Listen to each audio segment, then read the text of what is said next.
네, 우리 다시 한번 말씀을 한번 같이 읽어보겠습니다. 로마서 5장 6절 말씀 우리 한 번 더 같이 읽어볼게요. 시작. 우리가 아직 연약할 때에 기약대로 그리스도께서 경건하지 않은 자를 위하여 죽으셨도다. 아멘. 네, 며칠 전에 제가 이제 퇴근하고 집에 가려고 하는데 아내가 갑자기 저한테 영상을 하나 보냈어요. 저희는 자기야라고 부르거든요. 네. 결혼해봐요. 자기야, 집 앞에 얼룩말이 있어. 여러분 보셨죠, 뉴스? 저희 집 앞이에요. 그래서 제가 가려고 하는데 영상을 보니까 얼룩말이 진짜로 있는 거예요. 그래서 가가지고 엄청 빨리 운전해서 갔어요. 왜냐면 얼룩말 너무 보고 싶었거든요. 가서 이제 차를 세워놓고 나와, 빨리 나와, 뭐해? 그래서 빨리 나와갖고 40분을 그 기자들이 여기저기 다 통제하고 폴리스 라인 쳐져 있고 막 사람들 엄청 몰려서 얼룩말을 보고 있는데 저도 보고 싶어서 40분을 기다렸어요. 거기서 서서 40분 기다리다가 옆으로 가봤다가 기자들 움직일 때 같이 뛰어갔다가 했는데 결국 못 봤습니다. 결국 얼룩말 코빼기도 못 봤어요. 얼룩말은 그냥 제 마취침 맞고 기사를 보니까 마취침을 맞고 조용히 거기서 방수포 같은 걸 덮어서 안 보이게 이제 나왔다고 하더라고요. 이 얼룩말을 보면서 그런 생각을 했습니다. 얼마나 자유가 고팠으면. 처음에는 웃겼거든요. 이 얼룩말이라는 게 우리나라 도심에 이렇게 활보한다는 게 너무 웃겼는데 점점 보다 보니까 마음이 아프더라고요. 얼마나 자유를 갈구했으면, 얼마나 그 울타리 안이 힘들게 느껴졌으면 탈출했을까라는 생각이 들었습니다. 사랑하는 여러분, 자유를 찾는 것은 동물들도 간절히 구하는 것입니다. 오늘 우리에게도 영적인 자유가 있었으면 좋겠습니다. 신앙생활하는 것이 답답하고 힘들고 어려운 일이 아니라 하나님 안에서 자유롭게 신나게 누릴 수 있는 그런 모습이 되었으면 좋겠습니다. 제가 아는 지인은 기왕 나온 거 많이 뛰다가 들어갔으면 좋겠다 이야기하더라고요. 그것처럼 우리도 자유롭게 신앙생활을 할 수 있는 오늘 우리가 되었으면 좋겠습니다. 네, 오늘부터 3주간 저희가 이제 십자가를 건너다 라는 주제로 시리즈 설교를 하려고 합니다. 자, 여기 띄워놨는데요.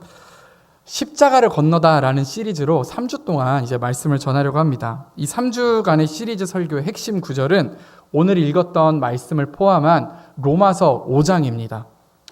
로마서 5장 6절에서 11절까지의 말씀으로 이제 3주간 말씀을 전할 텐데요. 여러분, 오늘이 사순절 몇 번째 주간인지 혹시 아시나요? 5번째입니다. 5번째고요. 다음 주가 고난주간입니다. 그리고 그 다음 주는 부활주일입니다. 그래서 이제 사순절의 마지막 이제 주가 오늘이고 다음 주 고난주간, 그 다음 주 부활주일을 포함해서 이제 이 3주 동안 이 말씀을 가지고 이야기를 하려고 합니다. 그래서 여러분들에게 이제 조금 더 풍성한 말씀을 나누기 위해서 여러분들에게 권면해 드릴 것은 이번 주에 로마서 5장을 좀 읽어보시면 좋겠습니다. 로마서 5장을 묵상하시고 읽어보셨으면 좋겠어요. 그런데 미리 말씀드릴 건 재미가 없습니다. 로마서 5장이 재미없는 건요, 이야기 본문이 아니거든요. 그냥 교리를 막 적어놓은 거라 어떻게 보면 참 교과서 보듯이 재미없게 느껴질 수도 있겠습니다. 그래서 여러분들에게 한 가지 키워드를 알려드릴게요. 로마서 5장을 이해하는데 아주 중요한 키워드는 뭐냐면 자유입니다. 자유. 우리 한번 자유라고 같이 따라해 주시겠어요? 시작. 자유. 그렇죠. 얼룩말이 자유를 향해 뛰었던 것처럼 우리도 자유를 향해 뛰어야 합니다. 근데 어디로부터 할까요? 죽음으로부터의 자유입니다. 로마서 5장은 우리가 어떤 이유로 죽을 수밖에 없는 존재들인데 어떤 이유로 우리에게 자유가 생겼다. 그 죽음으로부터 벗어난 그 과정에 대해서 우리가 대충은 알잖아요. 예수님께서 십자가에 못 박히셔서 이렇게 우리가 두루뭉술하게 알고 있는 것을 로마서 5장은 기독교 교리적으로 정확히 써놓은 것입니다. 그래서 이 로마서 5장의 이야기를 묵상하시고 그 다음 주에 고난주간부터 예수 그리스도의 순환을 묵상하면 아마 훨씬 더 깊이 있는 묵상을 하실 수 있게 될 거예요. 바라기는 그렇게 우리가 사순절, 고난주간, 그리고 부활주일까지 이어졌으면 좋겠습니다. 네, 그러면 오늘 본문의 말씀은 로마서 5장 6절의 말씀입니다. 우리 아까 같이 읽어보았죠? 네, 우리가 아직 연약할 때에 이 기약대로 그리스도께서 경건하지 않은 자를 위하여 죽으셨도다 라는 본문입니다. 여러분, 오늘 말씀의 제목이 뭔지 아시나요? 그 나눠드린 주보 사이에 딱 보면 있을지도 모릅니다. 네, 한번 같이 해볼까요? 시작! 그렇습니다. 여러분은 약자 하면 뭐가 떠오르시나요? 우리가 요즘 사회에서 약자라는 말을 더 익숙하게 표현하자면 사회적 약자라고 말을 합니다.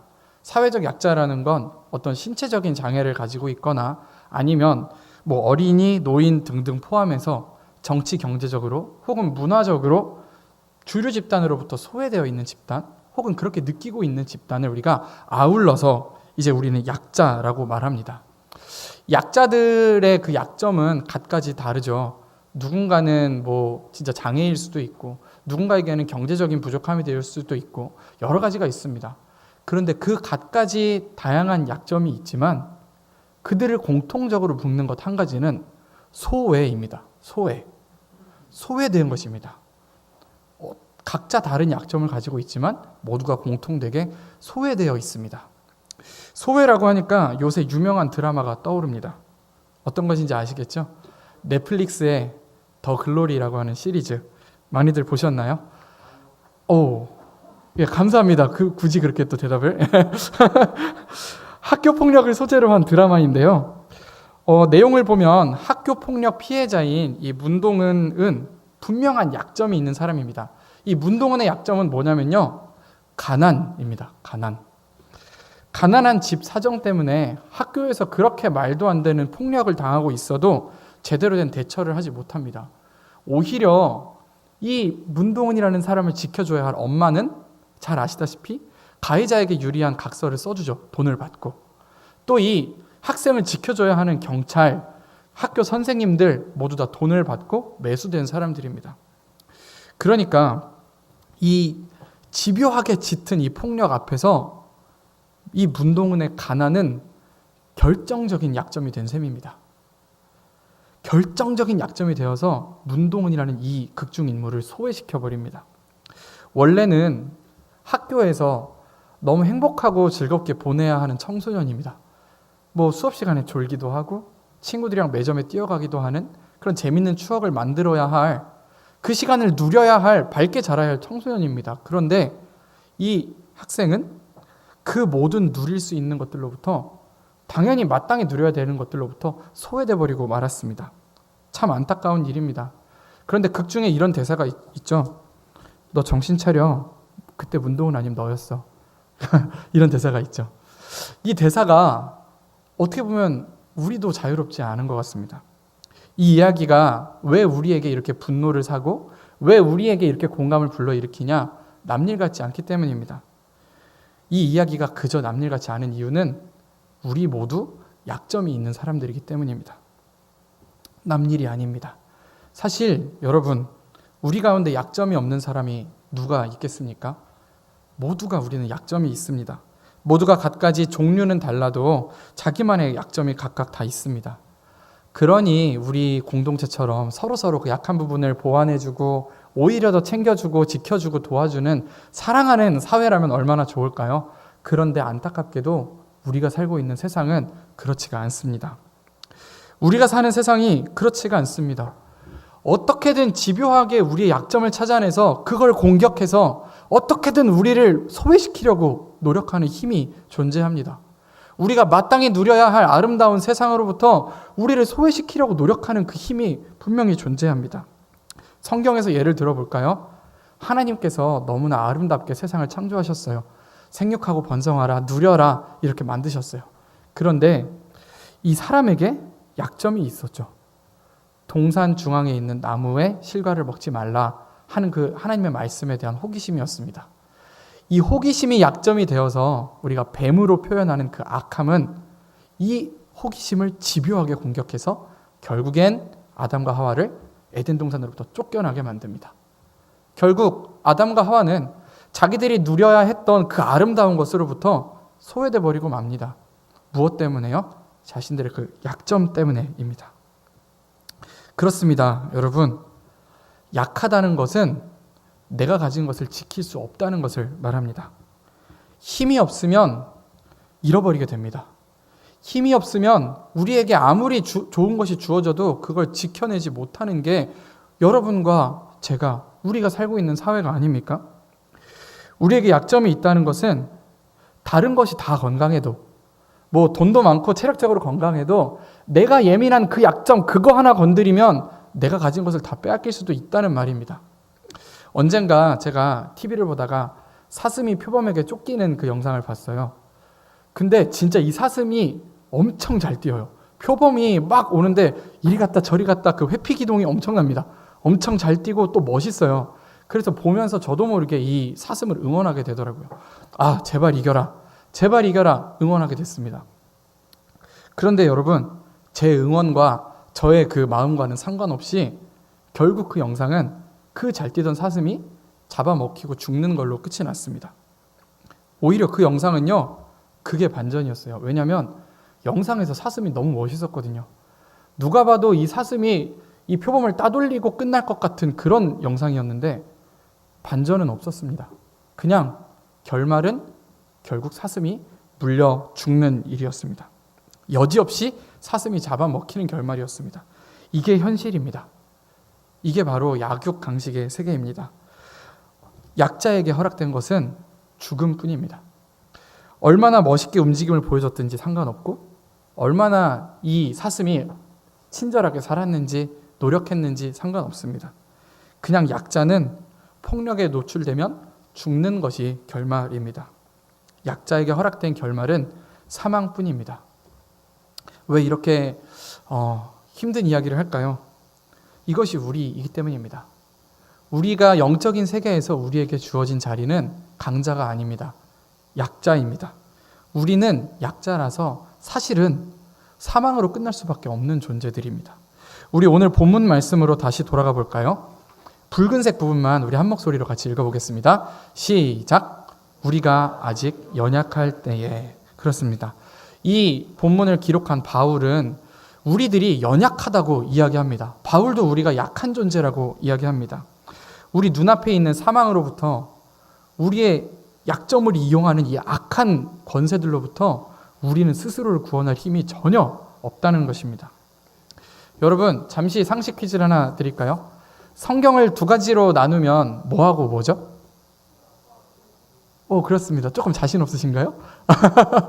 구약과 신약 맞습니다. 그렇습니다. 구약과 신약. 여기서 약이라고 하는 게 뭘까요? 1번 약, 2번 약속. 뭘까요? 그렇죠. 제가 너무 쉬운 문제를 냈죠? 죄송합니다. 약속입니다. 약속. 성경은 약속으로 이루어져 있대요. 특별히 하나님과 사람 사이에 맺은 언약들의 이야기가 끝까지, 처음부터 끝까지 적혀 있는 것이 성경입니다. 하나님과 사람의 약속의 이야기가 적혀 있는 것이 성경입니다. 그런데 여러분, 하나님과 사람의 이 약속, 성경에 몇 개나 있을까요? 물론 조금씩 해석의 차이는 있겠지만 보통은 12개, 13개 이렇게 말합니다. 적어도 10개 이상의 아주 중요한 언약들이 있다고 합니다. 여러분들이 잘 아는 최초의 언약이 있습니다. 그건 뭐냐면요, 선악과 언약입니다. 이거예요. 하나님께서 자, 너희는 동산나무 중앙에 있는 실과를 먹지 말아라. 나에게 순종해라. 그러면 내가 너희를 지키고 보호해 줄게. 이게 첫 번째 약속입니다. 근데 여러분, 이 약속 어떻게 되었습니까? 깨졌습니까? 이루어졌습니까? 깨졌습니다. 누구 때문에요? 사람들 때문에 깨졌죠. 그들이 쫓겨났습니다. 그런데도 하나님은 다시 한번 서로 사람을 사랑했습니다. 시간이 흐르고 나서요, 다시금 사람들이 악해지기 시작했고 진노한 하나님께서 물로 세상을 쓸어버립니다. 그리고 이렇게 된 무지개를 띄워서 노아에게 약속하시죠. 내가 다시는 물로 세상을 심판하지 않을 거야. 그러니까 너희는 이 무지개를 볼 때마다 나를 기억하고 악한 행실을 돌이키기를 바란다. 두 번째 약속이었습니다. 이 약속 어떻게 됐습니까? 깨졌습니다. 여지없이 이스라엘 백성은 예수님을, 하나님을 기억하지 않았습니다. 이제 시간이 또 흐르고 아브라함에게 하나님이 나타나셨습니다. 세상에 저 하늘에 있는 별들을 보여주면서 저 많은 별들만큼 너의 자손을 아주 부흥하게 해줄게. 네. 별만큼 너의 자손을 번창하게 해줄게. 그러니까 너는 나를 기억하고 너희는 내 안에서 온전히 행해라. 이 약속 지켜졌습니까? 안 지켜졌습니다. 여러분, 수많은 언약들이 성경에는 등장합니다. 그런데 한 번도 사람은 이 언약을 제대로 지킨 적이 없습니다. 하나님의 약속은요, 하나님이 하신 약속은 그런데 한 번도 깨진 적이 없습니다. 늘 약속을 깨뜨리고 또 깨뜨리고 또 깨뜨리고 또 깨뜨린 건 언제나 사람들이었습니다. 우리가 하나님과 약속을 해놓고서 우리는 언제나 깨버립니다. 하나님, 제가 다시는 하나님을 잊지 않을게요. 하나님, 제가 말씀을 묵상할게요. 하나님, 언제나 하나님 앞에 깨어서 동행하는 그리스도인이 될게요. 우리가 언제나 결단하고 하나님 앞에 약속하지만 아무리 해도 우리는 얼마 안 가서 그 약속을 깨뜨려버리고 맙니다. 그게 우리입니다. 하나님과 우리 사이에 맺어진 언약은 결국엔 똑같습니다. 우리가 하나님을 기억하고 온전히 살면 하나님께서는 우리를 지키시고 돌보시겠다는 약속이었습니다. 자, 여러분, 근데 생각해 보세요. 우리가 약속을 깨지 않았습니까? 그러면 하나님께서 우리를 지키셔야 됩니까? 그럴 필요 없습니다. 우리가 먼저 약속을 깼잖아요. 하나님을 기억하고 온전히 행하면 우리를 지키시고 돌보시겠다는 게 약속이었는데 우리가 먼저 약속을 깼으니까 하나님께서도 우리를 지키실 필요가 없습니다. 우리를 돌보실 이유가 전혀 없습니다. 하나님께서 굳이 그 약속을 이행하지 않아도 되죠. 우리를 돌보지 않고 죽음 가운데 내버려 두더라도 우리는 할 말 없는 존재들입니다. 만일 이게 우리 세상에서 맺은 언약이라면 당연한 것이죠. 약속은 우리가 깼으니까요. 그런데 하나님은 알고 계셨습니다. 이렇게 약속이 계속 깨지는 그 이유를 알고 계셨습니다. 그건 바로 우리가 하나님을 사랑하지 않아서가 아닙니다. 우리가 하나님을 사랑하지 않아서 우리의 결심들이 무너지는 게 아닙니다. 우리가 열심히 신앙생활하기로 한 그 열심들이 우리가 하나님을 사랑하지 않아서 무너지는 게 아닙니다. 그래서 무너지는 게 아니라 우리가 약하기 때문에 넘어지는 것입니다. 세상은 우리의 약점을 건드리거든요. 하나님 앞에 우리의 결단이 계속해서 남아있게끔 우리를 내버려 두지 않거든요. 내가 가장 취약하고 힘든 그 부분을 건드려서 나를 넘어뜨립니다. 우리는 그걸 이길 수 없습니다. 우리에게 있는 그 아킬레스건이 어디인지 이 악함은 너무나 잘 알고 있습니다. 그리고 우리는 그걸 절대 이기지 못합니다. 그게 우리의 약점입니다. 사랑하는 여러분, 오늘 말씀이 이야기하고 있는 건 우리가 모두가 다 약한 존재라는 것입니다. 아무리 우리가 마음을 굳게 먹어도 표범을 피해 달아나는 사슴처럼 아무리 재빠르게 움직이고 열심히 움직여도 결국엔 사망 엔딩입니다. 결국엔 죽을 수밖에 없는 존재가 우리입니다. 우리는 약하기 때문입니다. 이제 본문을 조금 더 읽어보도록 하겠습니다. 우리 붉은색 부분을 한번 다시 같이 읽어보도록 하겠습니다. 시작. 기약대로 그리스도께서 죽으셨도다. 아멘. 그렇습니다, 여러분. 하나님은 그런데도 그 수많은 깨뜨린 약속과 우리의 불성실에도 불구하고 하나님은 우리를 포기하지 않으십니다. 하나님은 우리가 보는 이 성경책에서요, 약속이 깨질 때마다 이렇게 얘기하세요. 다시 약속하자. 다시 약속하자. 또 깨뜨리면 다시 약속하자. 또 깨뜨리면 다시 약속하자. 다시 약속하자. 수없이 다시 약속하자고 하나님은 반복하고 계십니다. 너희는 나를 기억하고 온전하게 행해라. 그러면 나는 너희를 지키고 돌보겠다. 하나님은 깨뜨려질 때마다 다시 약속하자고 말씀하세요. 우리가 방금 읽은 본문에 기약대로라는 표현이 있었죠. 우리가 원어에 조금 더 가깝게 해석한 NIV 성경에 보면 이렇게 쓰여 있습니다. 붉은 글씨만 우리가 한번 같이 읽어볼게요. 조금 당황스럽죠? 우리 붉은 글씨 한번 같이 읽어볼게요. 시작. At just the right time, Christ died. 그렇죠. 네, 그동안 하나님께서 우리에게 맺어왔다는 그 약속 있잖아요.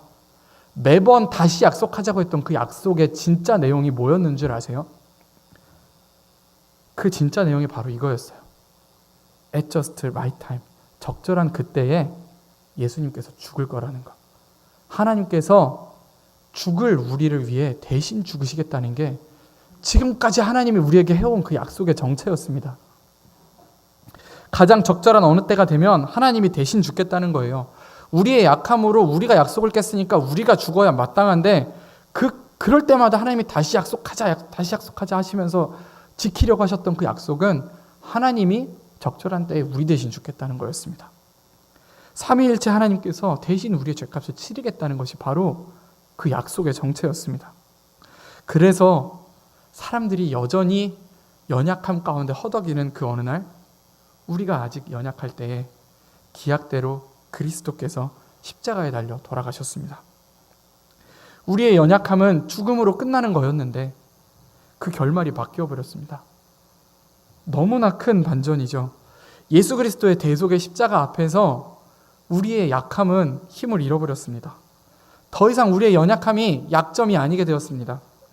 예수님의 십자가 이후로 우리에게 주어진 삶은 이제 마치 결말을 알고 보는 영화와 같습니다. 우리가 영화를 볼 때 아무리 주인공이 고통받고 있는 걸 보면서 걱정을 하더라도 그 걱정의 크기가 아무리 크더라도 주인공이 결국 마지막에 가서 승리하고 살아남는다는 그 결말은 결코 변하지 않습니다. 왜냐하면 영화가 시작되기 아주 옛날부터, 그 이전부터, 영화가 제작되기 전부터 시나리오 작가가 그렇게 결정을 해놓았기 때문입니다. 오늘 예수님이 당신이 피 흘리셨던 그 죽음의 형틀, 그 십자가를 우리의 발 앞에 놓으십니다. 우리의 연약함으로 인해서 몰려서 이제는 낭떠러지 앞에서 죽음밖에 안 남은 우리의 앞에 예수님이 자기가 피 흘렸던 그 십자가를 들고 와 우리 앞에 놓습니다. 그리고 이 십자가를 밟고 건너가라고 이야기하십니다. 우리가 열심히 신앙생활하고 있죠. 그런데 우리의 힘으로 올 수 있는 건 여기까지입니다. 그것도 버텨서 잘한다고 해서 온 게 낭떠러지 앞입니다. 우리의 힘으로는, 그냥 우리의 열심과 노력으로는 이 이상 우린 나아가지 못합니다. 그럴 때 이제 더 이상 나아가지 못해서 관두고 싶을 때, 낭떠러지임에도 불구하고 뛰어내리고 싶다라는 생각이 들 때, 신앙생활 포기하고 싶을 이때 예수님께서 유일한 길 하나를 우리 앞에 놓습니다. 유일할 뿐만 아니라 정확한 길입니다. 우리가 그토록 기다리고 바랬던 그 길이에요. 신앙생활에 깊이를 더하고 정말 깊이 있게 예수님을 알고 그 하나님 나라에 들어가고자 그렇게 바랬던 그 길을 이제 하나님이 우리 앞에 놓으시는 겁니다. 우리에게 유일하게 주어진 그 십자가의 길을 이제 여러분과 우리가 건너야 합니다. 지금까지도 잘 해오셨습니다. 하지만 이제는 진짜 그 십자가를 건너야 할 때입니다. 이스라엘 백성들이 출애굽할 때에 하나님은 10가지 재앙으로 애굽 사람들에게 경고를 하셨죠. 그중 마지막 경고는 장자의 죽음이었습니다. 첫째 자녀가 죽게 되는 저주였는데 하나님께서는 이야기하십니다. 어린 양을 잡아다가 그 피를 문설주에 바르면 내가 넘어가겠다. 그 집은 지나가겠다. 이야기하셨습니다. 이스라엘 사람인지 애굽인인지에 상관없었습니다. 하나님의 그 음성을 듣고 피를 문설주에 바른 그 집은 그 끔찍한 장자의 죽음이라는 저주로부터 건너가고 뛰어넘어가게 되었습니다. 그렇게 이스라엘 백성은 하나님의 보호하심 가운데 애굽을 나오게 되었고, 그때 이를 기념하는 절기가 바로 유월절입니다. 유월절은 다른 말로 영어로 하면 패스오버라고 하지요. 패스오버 사이에 띄어쓰기만 해도 뛰어넘어가다, 지나가다 라는 뜻이 됩니다. 시간이 오래 흘렀습니다. 출애굽으로부터 오랜 시간이 흐르고 같은 유월절이었던 어느 날 예수 그리스도께서 십자가에 못 박혀 피 흘리며 돌아가십니다. 그때의 그 사망의 권세가 우리를 뛰어넘었습니다. 우리가 그 사망의 권세를 뛰어넘었습니다. 사랑하는 여러분, 이제 진짜 예수님께서 피 흘리신 그 십자가를 밟고 그 낭떠러지를 뛰어넘을 때입니다. 지금껏 우리는 우리의 약함으로 많이 노력해왔습니다. 우리의 연약함으로 죽을까 봐 걱정도 했습니다. 하지만 이제 우리의 연약함은 예수 그리스도의 십자가로 더 온전해집니다. 예수님으로 인해 우리는 새 생명을 얻어서 살아가게 됩니다. 앞서 그런 이야기들을 했습니다. 우리가 마땅히 누려야 할 행복, 우리가 마땅히 누려야 할 아름다운 것으로부터 우리가 소외되었다고 말입니다. 그런데 오늘 로마서 1장은 우리가 십자가를 밟고 넘어갈 때에 이렇게 된다고 이야기합니다. 우리 로마서 5장 1절 한 목소리로 같이 읽겠습니다. 시작.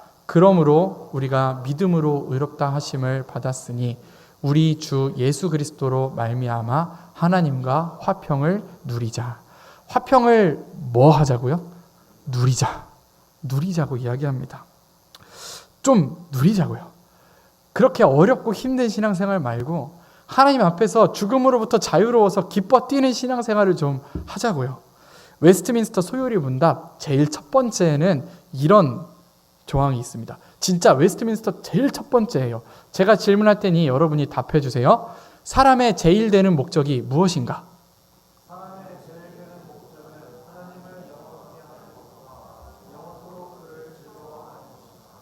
아멘. 여러분, 신앙생활이 즐거우십니까? 네. 여러분, 하나님을 즐거워하고 계십니까? 하나님과 함께하는 이 삶을 정말 누리고 계십니까?